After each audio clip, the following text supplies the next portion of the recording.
take care of you. Introducing Your Media, your podcast network that meets you where you are, when you need it, at your time, in your space, when you feel like it. You come first. Your Media, where you are. The show goes on with Noni, brings the business of the arts to center stage. Hello, everybody. We are back. Yes, I remember that now. Oh man, the glitches I make still, but like I'm still learning. And I'm enjoying this process. I'm gonna make some glitches, but I'm just gonna move along with them. The show goes on for a reason. Okay, so we just move it right along.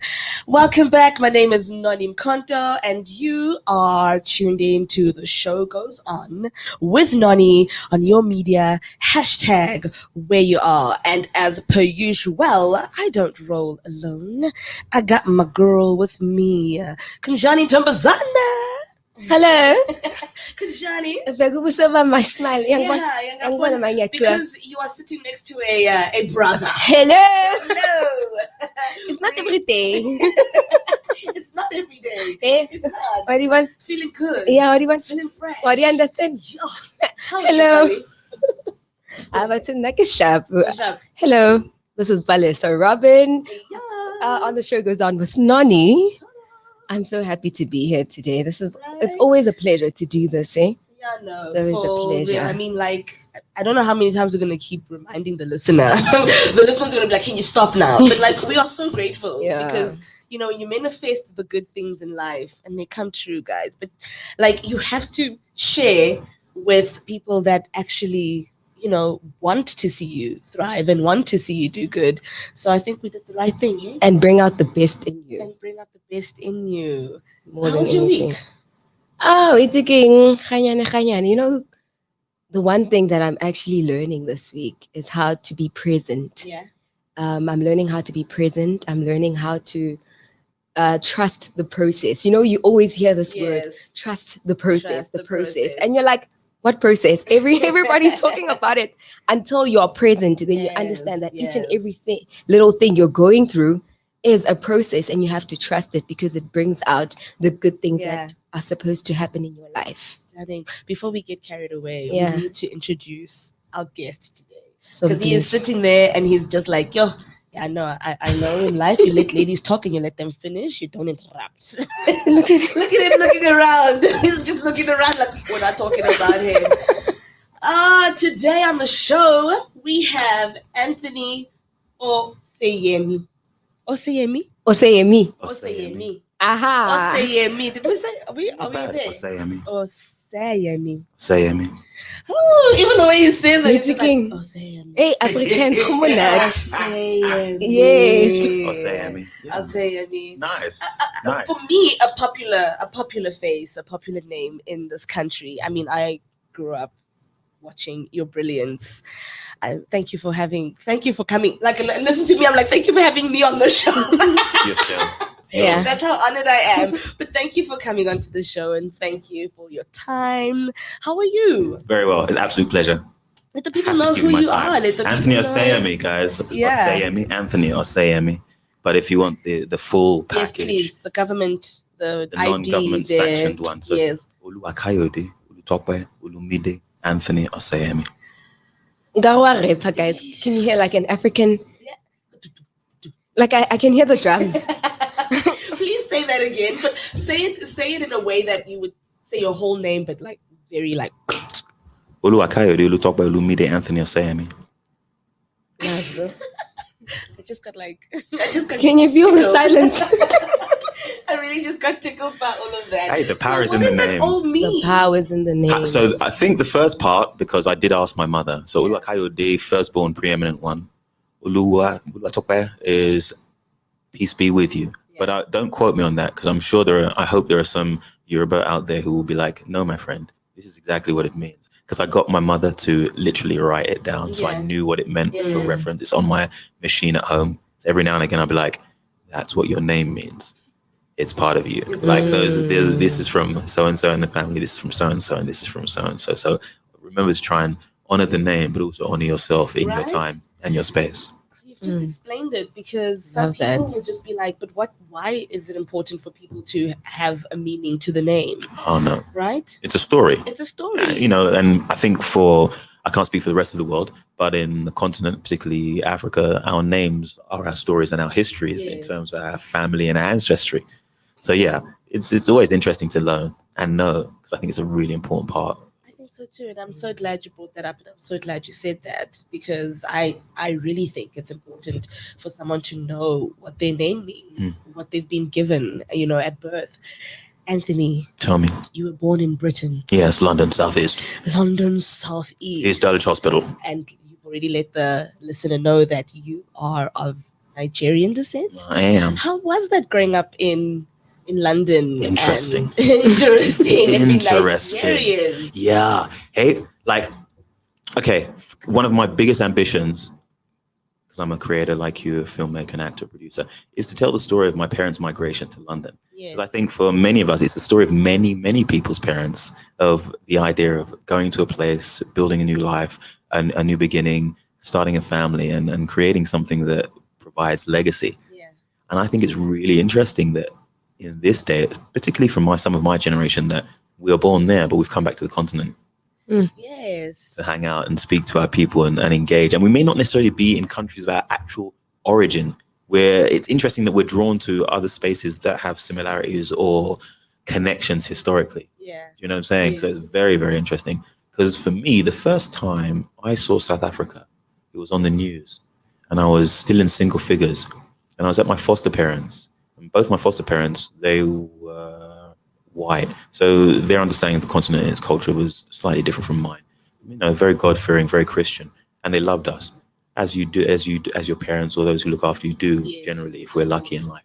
But at the same time, I had to now reconcile that what they told me then may have made sense, but as an adult now, I can see that they were in a different space. And it doesn't mean they didn't love me and their feelings for me weren't genuine, but their perspective of the culture I could have been from, or the place in the continent where it was very different. So, in an African funeral, we don't necessarily, traditionally anyway, wear black and just there's celebration, there's storytelling about that life. Yeah. So that was happening on the news, and I think it was still in the apartheid era, because I was in single fingers, and they said, look at that, see those people dancing, that's a sin against God.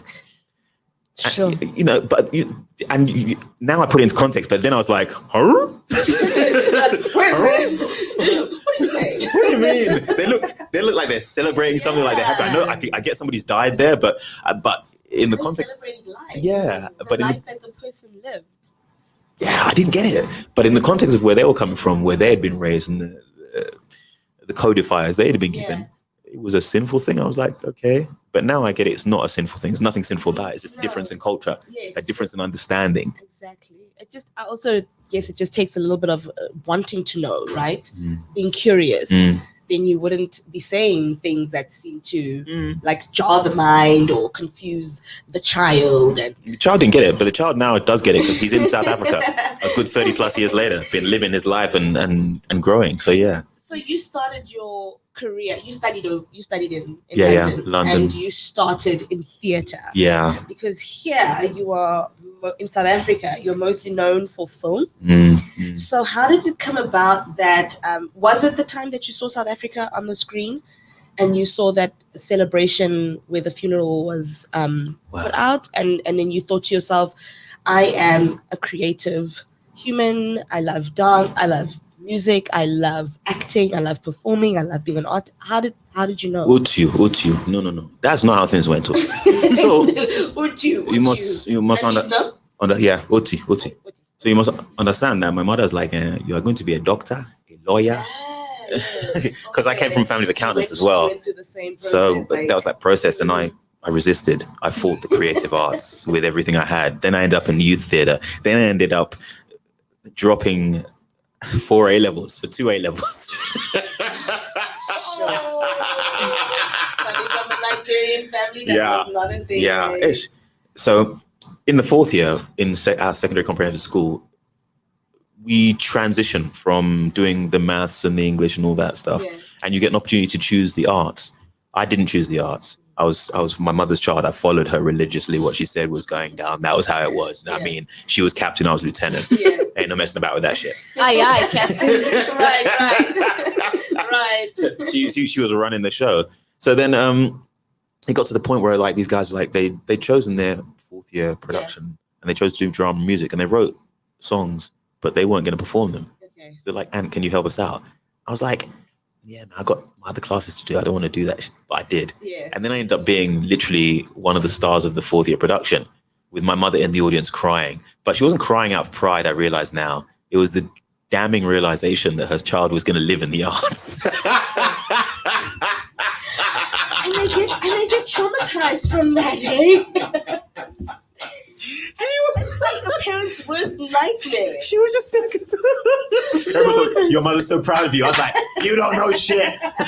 She ain't proud. She's like, oh my, what have I done? Those ain't tears of joy. What have I done? And it's like, Mom, it's not about you. You haven't done anything. You've done a good thing, actually. Yeah. And then from then it was downhill. Eh? I avoided it a bit longer, joined youth theatre, ended up always singing in 4th year productions, which should have been a sign.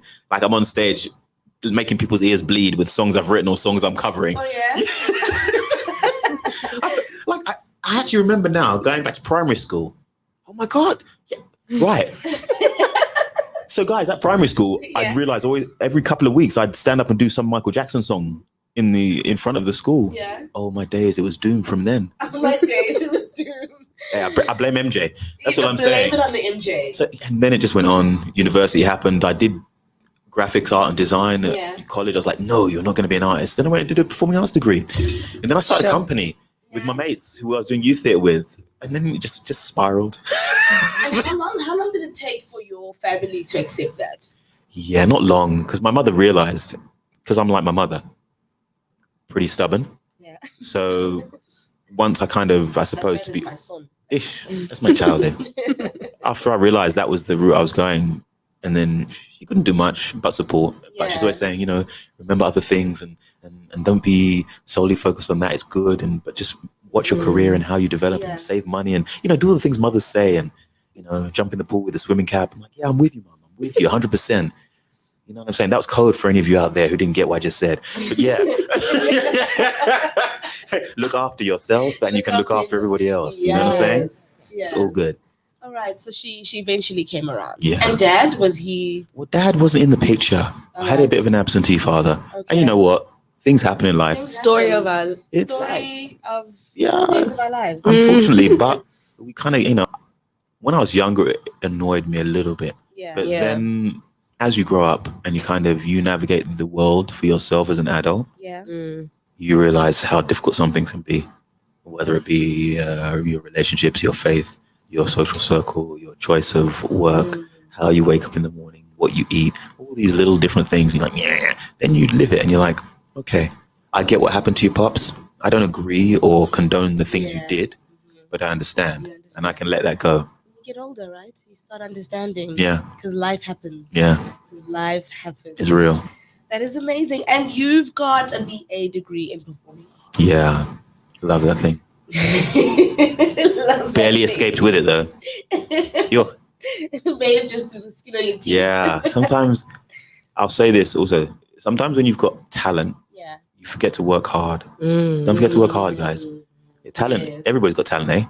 Everybody's got talent. Yes. But don't forget to work hard. Don't forget to work hard. Yeah, it's really important. That is so true. Sure. That is so true. I'll tell you, I agree with you. I was discovered. So I didn't go and study to do any musical theatre, but I'm here. Different dynamic for you then, eh? Different dynamic for me. So your mom coming around soon, my parents took them. Still happening. Still happening where they're struggling to accept it, where they're struggling to find ground with it. It's hard though. I dropped out like twice, and when you say you can have talent, but you need to work hard. I think that is so true. I remember coming in very enthusiastic, working hard, and then I got so complacent because I thought talent is just going to take me everywhere. And I got this. I'm the best. Yeah, I can do a box step. Yes. I'm done. I got you. I'm done. 100. I'm going to do the box step the way I do the box step all the time. Finished. Mm-hmm. I'm not trying to be like, I'm going to improve on my box step, or I'm going to improve on, my dialect, or Why? like I'm going to belt. Why would you do that? I know. Why would I? Why would you get better at something? I'm talented, right? So I was, and it hit me when I would go audition after audition, and I'm thinking, but these directors know me. Why aren't they hiring me? It's because I'm talented. I'm talented. And talent did not work hard. So I totally agree with you. When you decided to go from theater into TV, how was that transition? And did it happen? Really cool. Did it happen in South Africa? No, in London. Did it happen in London? No, it's really cool. It was really, really cool because we were at the Riverside Theatre. No, it was Tricycle Theatre, which I think has been renamed now. And we were performing as part of Project Bakama and the Lift Festival, which is one of the reasons I ended up coming to South Africa in the first place, but we'll go back to that. Okay. And I was just on stage doing my thing performing, and then an agent, Sharon Henry, was like, I like what he does. And that was the first time I'd got into having an actual acting agent. And I got my first job with Sharon. How old were you? My first job with Sharon, I think I was 26. Yeah, I started late in terms of getting into the commercial space. But I'd like to look that up, actually. It's a really good question. I haven't looked back on that and wondered what year it was. Because the first job I got to do and the transition of it was a series called The Bill, which was a British television procedural series about police officers and Sun Hill Police Station. And I was obviously a criminal. But why obviously? Because then that's how it was, and it hasn't changed much, but there are more expansive spaces growing. True that. But to be honest with you, it was a fantastic experience in relation to the fact that the level of organization of the crew, the structure, the professionalism. You walked into a space for your first TV job, and it was on point. So you learned to be on point. You learned what it was to be working in an environment where you should know your lines, like you should know your lines by the time you arrive on set. You know what's going on. You have a concept of where you're placed and what's going to be happening around you, because that's really, really important. Going back to your point about being present, because when you're present, you can pick up many things that you're just missing, right? Because you're not present in the space, which is like, that's the key element. So it was a fantastic experience. That was my first job. Yeah, I really enjoyed that. Yeah. It was cool. You said something earlier on that really mind boggled me, that how we go to other continents and then we end up coming back to our original place. Like in Setswana, we'll say Komaruping, the cradle of humankind. Maruping, how because I watch Cynthia Erivo. I watch her, and she went to America, and when she got to America, she's playing such prominent roles about African women, and you can only get that depth of acting if you understand who you are from within, from your roots. So don't you think you coming from London into South Africa, you had to learn certain skills to be able to tell stories the way you do now? Yes. When I first got here, I literally spoke 100 miles an hour because I was from London. So I talk like this, and I talk like, yeah, how you doing? So I was like, right. Yeah. So, and everybody's like, what are you saying? Slow down. Okay, cool. And also, when you come into the room, just don't go to the point of what you want to say. Greet people. Be like, I learned a whole new set of social skills, which this may sound odd. I already knew because of when I go to Nigeria and when I've been in Nigeria and when I've been around the space, but I just didn't apply them until I got here, if you know what I mean. Yes. It's really odd. It's like it kicked off my ancestor bone and went, you remember that, right? And even my boy is like, I'm a fatsi and Matley be like, yo, Tony, no. You must go like this is how you do it. I'm like, okay, sorry, gents. Yeah, no, I got you. Okay, let me just reframe myself and take a moment and that's the other thing. I learned a lot about me. I grew up here, really. And I know it sounds weird, but a lot of us, you get guys you're going to spend the first 20 years of your life doing what everybody else thinks you should do because they've basically raised you and stratified you and codified you and told you where you can't go and when you can go. So all the things you did do in childhood that were a bit more fearless, remember to be fearless always. That were a bit more fearless. You start to get a bit like, and it's only when you kind of understand that and unpack that you see within yourself the spaces and the possibilities of who you are and what you can be. Because we were chatting next door, guys. The biggest task we or you as an individual will ever have in this life, let's not, despite family, despite occupation, this is yourself. Is yourself, guys. You must unpack yourself. Yeah, it's true. I had tools I was using as a child that I was still using as an adult, but I wasn't working out why things weren't going right. Because I hadn't turned those tools over.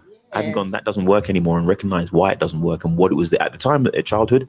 It made sense. Yes. It helped me. It protected me, guys. Yeah. But in adulthood, it's self-destructive. It's counterintuitive. It's like you're holding hands. It comes with growth and change.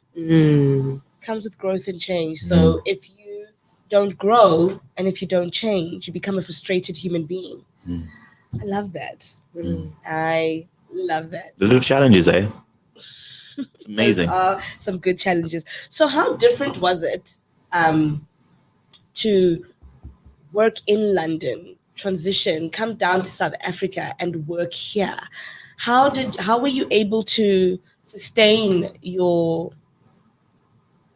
career in that manner, to say, I've been in London all this time and now I'm coming to South Africa to work? How did you still were your principles the same, and your preparation, your values, do they differ because of different spaces, or do they still stay the same? But sometimes, ladies and gentlemen, you're inspired by something you didn't know was going to happen to you. So let's just say that when I first came here, I was drawn by a woman. But even though it didn't work out with that woman, I was drawn to the place I was meant to come to. You understand? All right, so it was love. Love pulled me here. And love made me stay. But love of the place, the country, and the people. You know what I'm saying? Yeah. Because it's really, man, you think you know what's going on sometimes. Yeah. And then something happens as a full 360 and you're like, oh, okay. That's what's going on. Yeah. Right, this is what's happening right here. Yeah. No, I did a lot of research in terms of the acting and agents and what was happening here in SA.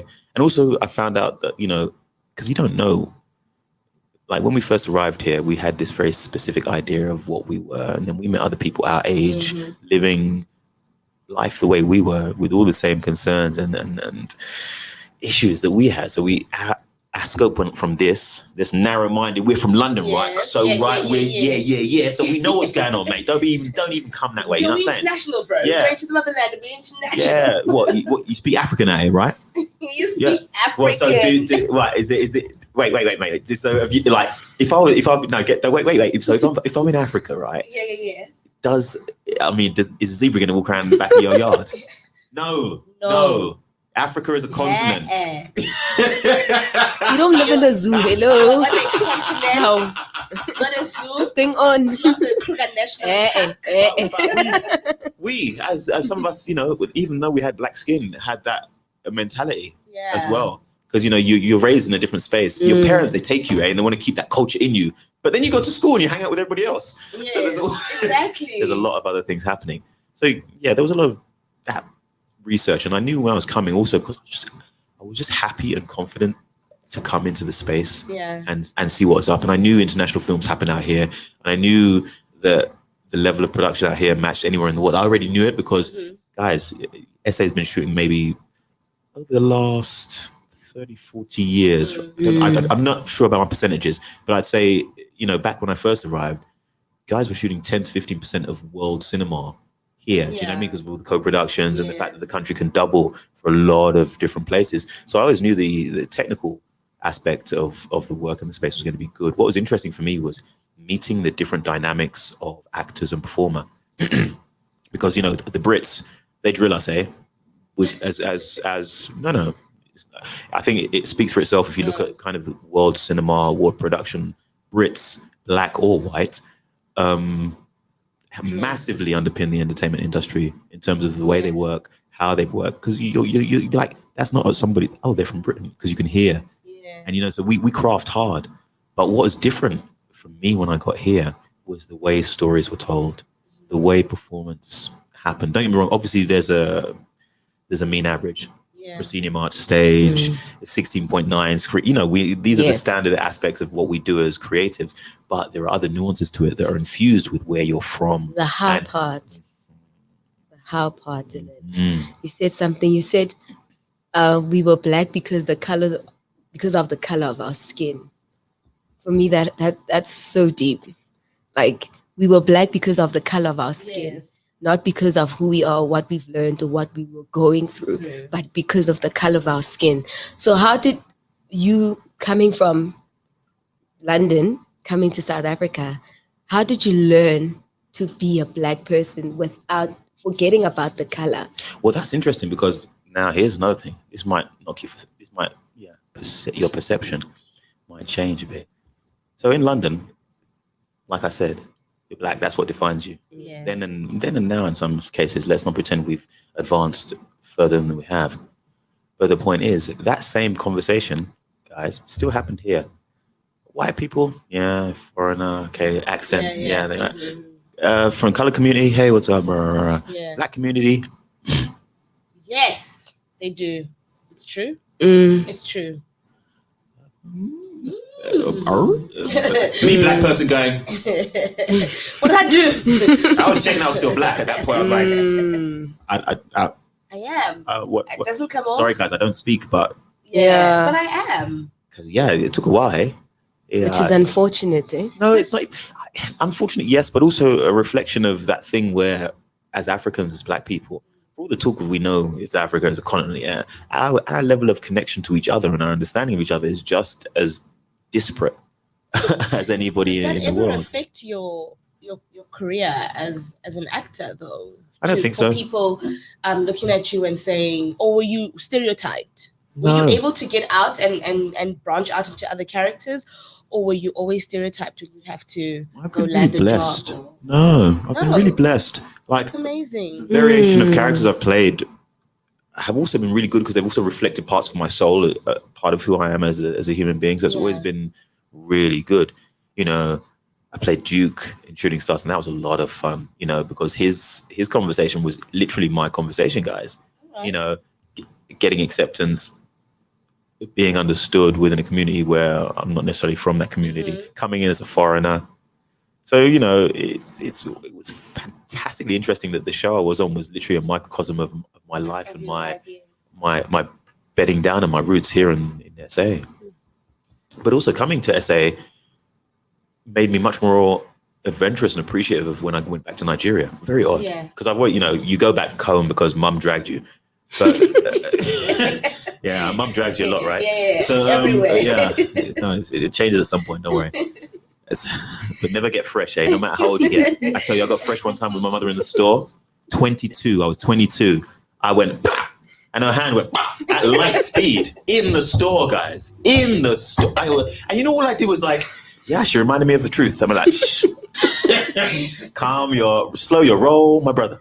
It was funny it was funny. But sorry, I'm digressing. No, it's all good. My point was that being in SA the way I had been gave me more confidence back home in Nigeria when I was there. It's a very interesting thing. Okay. Because Nigerians, as long as they know Nigerian, they love you, and they mock me on some occasions with my accent and also my Yoruba, because I speak, but my accent is very British. I've been improving it. So I've been doing this show called Culture Shock. Yeah. Did you watch that? Yes. Miss Aderoju Adepoju's been teaching me. It's been fantastic. Do you know the stuff you learn? It was like, this little nursery rhyme basically used to teach kids what was poisonous, what was not poisonous, and you're like, what? It just goes blah, blah, blah, blah, blah. And how did that come about? How did you start that? How did you decide that this is what I'm going to do? Call it Culture Shock. Culture Shock, because I want to talk about the connection we have and kind of the disconnection we have. So with all of the projects I'm working on at the moment, man, it's Afrocentric. I'm gonna tell you stories. I want to bring you to the continent, and I want to bring you to the characters and the mythology and just what's going on for us. So a lot of the projects I'm working on are based in and around the continent, and one of them, called Get Out or Die, is basically about this rebirth of a deity in now times, and they're like, "Oh, what's going on?" kind of vibes.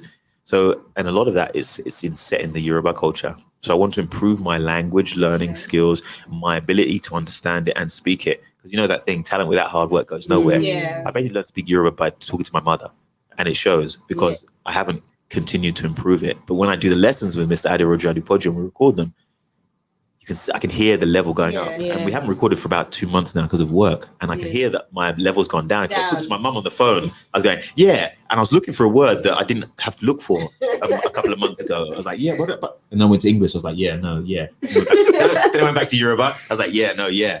So it's part of that because I believe the more knowledge you have of yourself, and the simplest things, guys, the more identity you have and the more confident you are in talking about who you are and sharing who you are and what you want to talk about. It's like standing up in the middle of a room and going, "Hi, my name is so-and-so." And you can do that because of a number of different things. And I think one of those things is how well you know yourself and how well you trust yourself. Do you think culture shock prepared you for the character of Pastor Abiola for Isono? Oh, it definitely helped. It definitely helped because I was in the Niger vibes then. Yeah, yeah, because also a lot of the I was in the Niger vibe. I was. Because Mr. Adepoju is funny as well. Like he'll tell you the stories and he'll take you through and then give you a little antidote. And then he'll give you a little fresh kind of sarcastic response. And then do you know what I mean? And he's got that energy. So, for me, it's very Nigerian energy. Hey, we can be serious and funny in one whole heartbeat. It's like. So if you're not used to it, it might throw you a bit when you come into the room. You're like, are they gonna fight? No, they're fine, guys. They're fine. They're all right. You know what I mean? And that for me just helped me revisit that energy. Because Pastor Abiola, the character, I love the idea and the interesting intersections of the character where he discusses and deals with faith versus the practicality of living and family. And how to negotiate with your faith when you're very strong in it. But there are other aspects of the world that might be able to help you solve a problem. Because of your faith, you're so tied to that one way of doing things, you miss the other. Yeah. But I love that he's not afraid to be wrong. No. That's the one thing I loved about Pastor Abiola, how they wrote him in. Like most priests, we know this and this is for us and this is for the people. But with Pastor Abiola, he was, okay, I don't know this, but I'll get back to you. Let me go learn and then I'll come back to you. Could you say that's also who you are as a person in life? Yeah, man. Look, I was going to swear.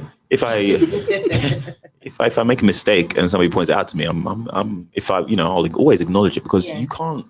Look, guy, you ain't always right. If you're always right, there'd be one road that went to one place and everybody be on the same road. Yeah, that's true. We'll all be there. Yeah. It'll be jam-packed, backed up. Yeah. Everybody. So and nature, the very example of nature itself, there is no one way of anything. No, there isn't. So sometimes you can be wrong. But you also know when somebody's talking nonsense to you. Let's on the flip side, and that's that confidence thing, to be able to look to yourself and go, "You're right, I apologize. I made a mistake, I overstepped," or "You're right, I'm sorry I didn't consider this." Yeah. And then other times where you're like, "Hey, if it's shut up." I was gonna swear again. Shut up. So, I mean, I look at your work and the things that you have done and been in. They seem almost very intentional, as in to say, you don't just take anything. You are very specific. You seem very specific. Can I say seem? Or can I say specific. You are? Yeah, no, I am. The older I've got, I've also become more specific because also I'm more aware of the kind of stories and the kind of characters I want to play. Okay. All right. Like, how do I put this without sounding odd? Like there's certain characters actors want to play. At all. I don't think you sound at all. I think you get to a point in life where you just kind of go, I don't want to take everything just to survive. I really just want to take things that will feed my soul. Because when you get to a place where you're just taking any jobs, you're kind of like putting yourself to rest and killing the passion that you have for this talent that you are born with. So I've seen your work and I'm like, he's so specific, but also you also seem to also still venture out. Like every now and again, there's something fun. You've got like, you do it here, but it also goes international whilst you're still here. Yeah. So you're not just doing South African work. You are doing work that is for South Africans and also is for the internationals. Yeah. Is that intentional? Is Yeah. that your It's my vibe. It's your vibe. It's your vibe. It's my vibe, sister. It's my vibe. You know what I'm saying? Rot. Rot. It's my vibe. Because you know, like, to be honest with you, we can all go and be America, but maybe we should try and build something up in here. Because a lot of the work I do, like I said, it's like I want to. South African stories are international stories. Nigerian stories are international stories. Mexican stories are international stories. Malaysian stories are international stories. You know, they're all international stories. It's just about the context and the framework within which they're placed and how we view them. And I kind of, the talent here now knows, man. Look, I promise you, I remember when I was sitting in the back garden with M and McClatchy, and we were talking about music and we were talking about rappers. Man, we were talking about the day cats like Nasty C would drop. Because I was like, guys, it's all here. It's all like you're about to go supernova in 20 years on the entertainment level. Other things may not go as quickly, but on the entertainment level, you're going to see flames creatively. You're going to see the way you guys switch up and you just join the marketplace and you just drop stuff. And I think that's kind of part of the inspiration for me. The stories coming out of the West and the East and the North and the South from the continent are stories the world needs to see and hear, and we need to make them. So I'm going to trail back, way back. Go. At the beginning. You said you were told you're going to be a doctor or a lawyer, the usual like with Black parents are like, that's my dream for my child. Security. And then you stumbled upon this in industry because they were like, yo, come, wazala, right? What would you say, because you were able to have that that I don't know, the ability, the strength to say, yeah, I'm gonna do this. I'm gonna go in and I'm gonna do this, knowing very well that back there is not what they want for me, but I'm gonna do it. But there aren't people like us who follow their dreams, and because they are talented and they are so scared to do it because either they do listen to people that say, no, you can't because it doesn't put bread and butter on the table, you will starve.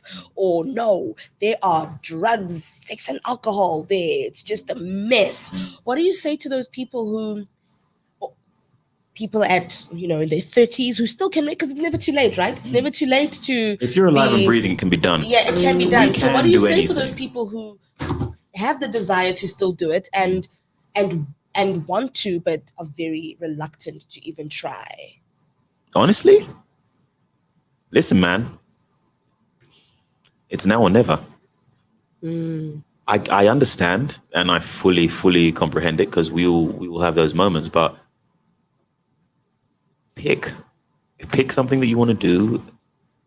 Try and be fearless. Try and be hopeful, and try and believe in yourself and your ability to do, because I look at it this way, guy. Yesterday's gone and tomorrow's not yet here. So in the here and now, as my very learned friend said, be present. And if that's what your soul and your heart and your body and your mind is telling you, then do it. Because sometimes we get ill because we're not doing the things we need to do. And we don't even know why we're ill. Yeah. So like you need to take that in consideration. And the other thing, everybody's shitting their pants. So don't worry about it. Everybody in every sector. Everybody. So go do you, because nobody else will. And if you fall over doing somebody else's job, I'm going to promise you now, they're just going to replace you with somebody else. That is so That's true. very true. And what would you say to those people who are holding people back? Why? Simple. Sure. Why? Why? Do they even know that they're holding people back? Do they? Sometimes no. No, not at all. They think they're doing it for the best interest Yes. of the Sometimes. person. And that's the thing, it's we like that presence you're talking about. It's hard, because in that moment of a lack of presence, you'd be mad at that person. You'd be telling them everything. You'd be showing them flames like you know what's up. But in the moment of presence, you also understand that for that person, that's the reality they're living in that moment. Yeah. And that's what they're dealing with, and that's how they perceive the world. Yeah.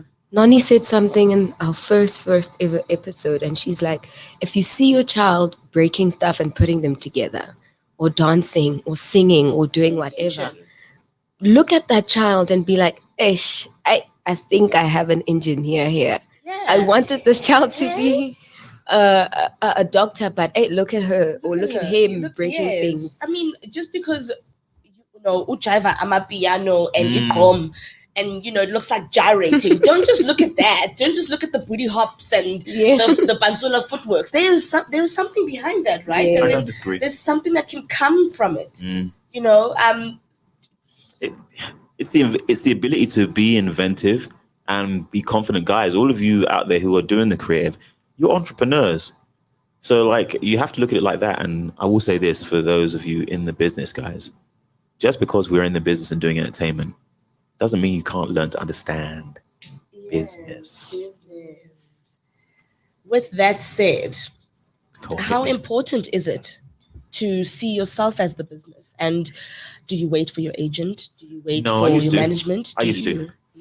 I used to be one of those. Look, for me, I used to be one of those individuals that like the structure's there, so it will do it, and I'm talented, so it will do it. Yeah. Right. Yeah. So I do this job. They're like, that was a good job. Then I do the next one, and somebody calls so and so, and that's how it works, right? Yeah. No. That's what we think. That's how we think it works. Which keeps you in a lane and keeps you chugging along at a certain pace and just not causing any waves. But on the flip side of that, actually, no. You must carve your way. You must define your passage. It's important. It's very important. Otherwise, you can end up in somebody else's slipstream. And that's the worst that could possibly happen. Just being dragged along. Just dragged along. Are we stopping at some point? No, we're still here. Are we stopping at some point? I learned that. I learned that whilst we were. I mean, when COVID hit, I was like, yeah. Oh my goodness. Why didn't I do it all whilst we were still living and living our best lives? Why did I procrastinate? Why did I not polish up on my musician skills? Or why did I not go and learn how to play that instrument that I wanted to? And why did I not venture out from musical theater into TV? And now I want to do it because I'm desperate? Do I think people are going to take me now that I'm desperate?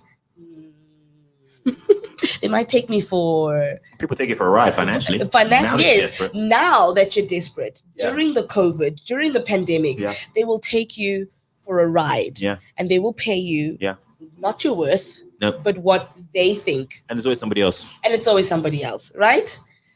So I was just like, when you said that, I was just like, no, man, why didn't I do Jack of all trades whilst we're still living? I hear you, but... May I disagree with you? Okay. I don't think it's. I think it's less about a jack of all trades and more about one, your understanding of the business that you're in, so that you can understand how and when, if you need to monetize your work, how to do that, and also how that works for you. Okay. And then also the other thing is, why are you doing what you do? Because you guys, we've had that conversation. If you're not doing what you want to do, eventually it will come off the rails. Yes. And it manifests in, I don't know how it manifests. You might manifest the way you drink, the way you eat, the way you do, it will manifest and it will be there because it's not about what you want to do. And then the other part, like I said, just because you're in entertainment, it doesn't mean you can't understand business and be an entrepreneur. I think it's absolutely necessary if you want to stay in entertainment and enjoy. Is it because of the way you would see yourself? Do you think it comes with a confidence thing? Because you see yourself it's almost like I'm an actor, so that's what I do. Yeah. I'm not really capable of doing anything else. I have that. Yes, you're an actor, but that's only one facet of what you do. Yes. Like when I was in secondary school, I forgot. It's like recently I've also, because of COVID, my other, the other part of me is like, guy, you remember all this? Because when we were in secondary school, I did things like Young Business Enterprise. So I was just as much into theatre as I was doing that. Like, we went to trips, man. We won awards. We did stuff. Yeah. And I always remember being very prominent. Well, you can imagine I'm loud anyway. So I was always up front, let's get this done. And that bone kind of switched itself off when I immersed myself. And it's now switched itself back on. And like I say, just looking at e-commerce, look at the spaces where you can make a living effectively, and also kind of look at the space that your skill set can also be monetized effectively. So I'm reading the 5 a.m. Club, and there's this part there where some lady or the artist was like, sometimes the thing that you think is your thing is probably not your thing. Not your thing. It wasn't written like that, but sometimes the thing that you're holding on to, you think that's your thing, but maybe that thing that you're fearful about is the one that you're supposed to look at, because it gives you nightmares. Why does it give you nightmares? Because it's probably not your thing, but it could possibly be your thing for the short term, right? Yes, you need to learn something from there. Funny thing, Palisa, you say that. I had, black people, sometimes they can also scare you because they are gifted. Gifted, and they can see, and they, I'm not one who follows on that. Or I was out it was a night out with friends, and this lady came up to me. I think we're about the same age range, like generational, whatever. And she looked at me and she said, either your relationship or your career is the one that's not for you. And I'm going, I love both. Mm. What do you mean? And she was like, they are telling me that one of them is gonna change for you.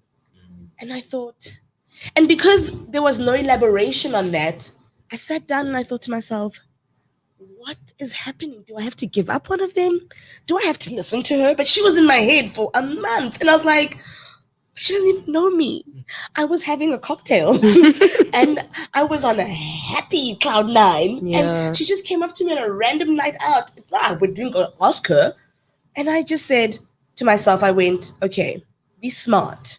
You heard that. Dissect it for yourself. What does this mean for you? And where are you now? And I thought, but we're in a pandemic. We're in a pandemic. And right now things have paused for me. And I looked at it as though to say, what am I going to do? What am I going to do about it now? And I spoke to my partner and he was like, but you can do this, you can do that. And I'm fighting him because of my insecurities to be like, no, but I don't want to do work that's not going to go anywhere. I don't want to waste my time doing. And then he just went, but you speak so well. And then this door opened. So what she was being told from whatever network she was pulling this from, they weren't necessarily saying, give up what you're doing. It was just transition. And prepare. That's they were the word. preparing your mind. As Black people, there's something that happens to us. Preparation of our souls. Yes. Because we do everything from within. And then we are we are prepared for each and everything, little thing that we're supposed to do. Because we are so stubborn. We are so stubborn. When something new comes, you're like, I don't know this. It's not for me. It doesn't taste like chocolate. Whoa. So when this door opened, they had to prepare you first in order for you to see it open. Yes. Had you not been prepared, you're like, it's not for me. I'm a dancer. Because I asked myself, why isn't this my thing when I'm thriving in it? Do you know what I mean? So that's where I'm picking up from, is saying what you said just now, to be like, what you think is your thing may not be your thing, but maybe it's my thing for the short term. Yes. Or maybe it might just be interrupted by Coco V. You don't know who you are, but you are here. Have you ever had that where you felt like maybe this is not for me? No. I've been really lucky. Love it. I think it's been also it's that thing, it's trial and error. Because me being me, I'll always try something new. Yeah. I'll always, I'm like, okay. And if it doesn't work, then it doesn't work. But it's always interesting to know and learn, kind of, because, people exist in other spaces. And because we are in this creative entertainment bubble, sometimes you forget the rest of the world. Fear of the unknown. Yeah. So I have to tell myself every now and again, it's go do something slightly left of field or get involved in something that's not really you and see how that works. Because scaring yourself every now and again is good, because then when you do get scared, you don't act the normal way we do when we get scared, which is just destroy it and run. So yes, we do. We do. You running? Yeah. You do. Go. You just destroy it, you burn it, you break it. I don't understand. So, so scaring yourself every now and again changes that little instinct. Because guys, all those things are habits, eh? We have habits. For all our vaunted thought process and, the breakdowns of things we do, it's habitual behavior. Yeah. So if I learn the habit of not freaking out, eventually in that moment when it comes and I'm scared, I don't freak out. I can see it for what it is or where I am in that situation. Yeah. And it's hard, guys, because like it's you have to talk to you constantly. You have 1% a day. Wow. We could talk to you forever. I love we chatting could with you talk, guys. I We love chatting could with talk with you forever, Yeah. but we're running out of time. Before we run out of time, I have we to run ask out- this. Alyssa's got something to say, guys. So- This Miguel can talk. So there's this thing. When I watch you, because I watched you, Five Fingers of Marseilles. Yes, love that film. I loved it. That film is so The good. cinematography of that film. It's beautiful. It was wow. Okay, I can talk the entire day about that. And then Dead Places. That's the one you did recently. Yeah. When I watch you, you transform. Your character. You everything in you become. You become It. Yes. it. You Yes. become it. Yeah. How do you prepare for those characters, and how do you position yourself while preparing for all of that? Not Okay. just for the characters, Yeah. but for your career, because I think every career, every role that you play opens doors for you. Yeah. So how do you prepare? Okay. So for me, I'll talk about Dead Place first. The character, like when they were writing it and they were talking about it, we'd worked on a series called Shadow before. I played a villain in one of the episodes, and the guys were like, well, look, we're working on this. We'd really like to talk to you about it. So I was aware of the character very much so. And also, when I was young, I was acting. Now I'm older and I understand myself. And this is a key component, guys. Now that I'm older and I understand myself more, my ability as an actor to inhabit roles and tell stories and reach people has also changed and transformed. I'm tuned into myself when I'm in that So space you're now. intentional. Yeah. Whereas before, it was instinctive, intentional. You know, it is that thing where there was hit or miss, and a lot of it was instinctive, and a lot of it was based on the fact that you had energy to move and play, and But now it's much more precise. I inhabit the characters now because also I understand part of their lives and their experiences. It's I'm true. taking though. it in. I'm taking You feel it though. in. I Like am. this I year am feeling you. has given you more knowledge of who you are Yes. than any other year in your life. I guarantee it. mean, Yes. So when you go to drop something, it's like you walk off the stage, like the mic will drop. Yeah, boom. There we go. Thank you. Oh, man, I love that. Now And that I'm older, positioning. I understand more So myself. That's for me, yeah. And positioning, always come into the space willing to play. Nothing is set in stone. Sometimes when you're on set, you're going to work with a director, for example, who maybe just isn't giving you what you think you need, or you're just not agreeing with them, or something's grating you. Yeah. But you're on that set and that's your director. So you find a way to engage, Yes. be ready to receive what they're telling you, Yes. and make it work. Because that's the other thing about, there's a professional level to what you do. Yes.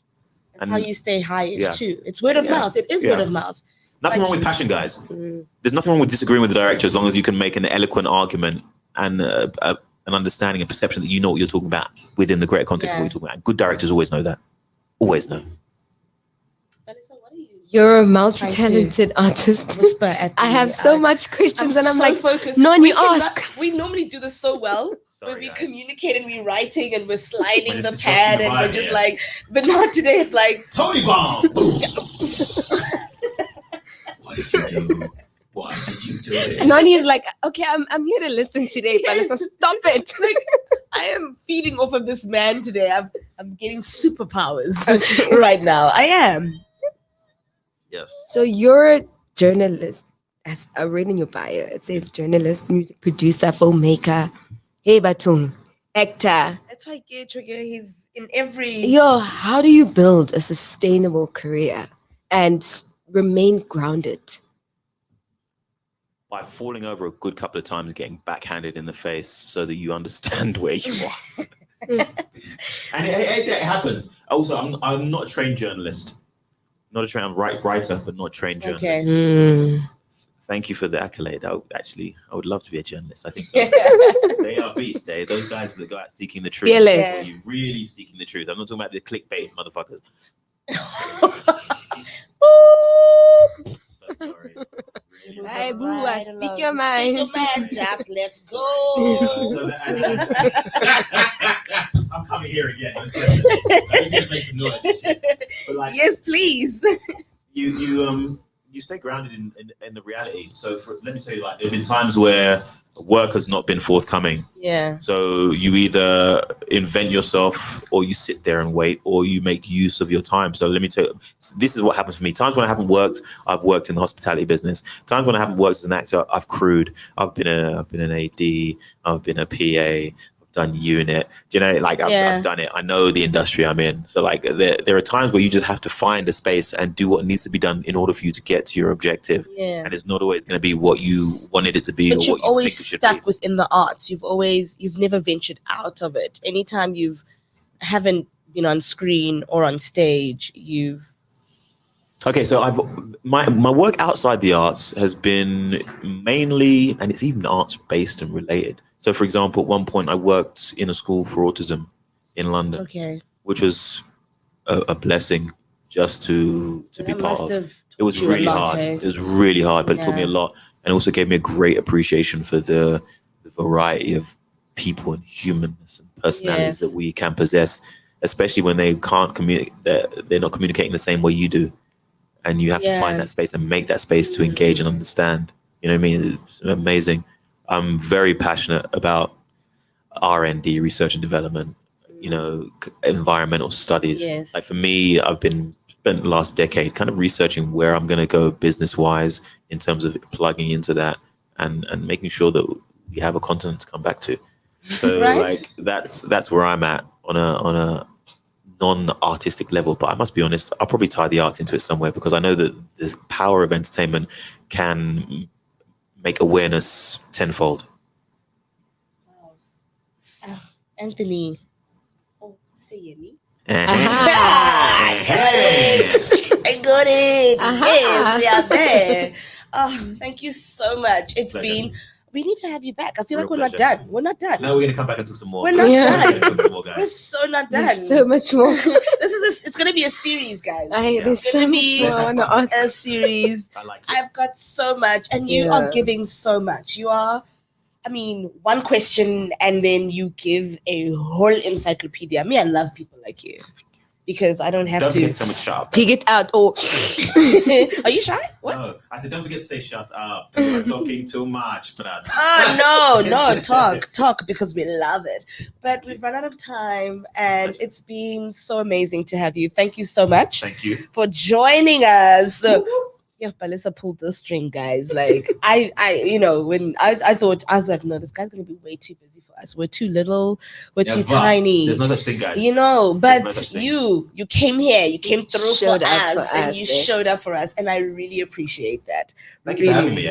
Oh, you're stunning. Well, you're coming back. Yeah. Yeah, no, you are. No, most def. Hey guys, we are blessed. Like Anthony said before. You guys, the two of you are attracting great energy. Bali, high five. Sure, Jack. And that's it for today. That's it. That's it. That is it, guys. Anthony, thank you so much. Thank you so much. The show goes on with Noni. We are out.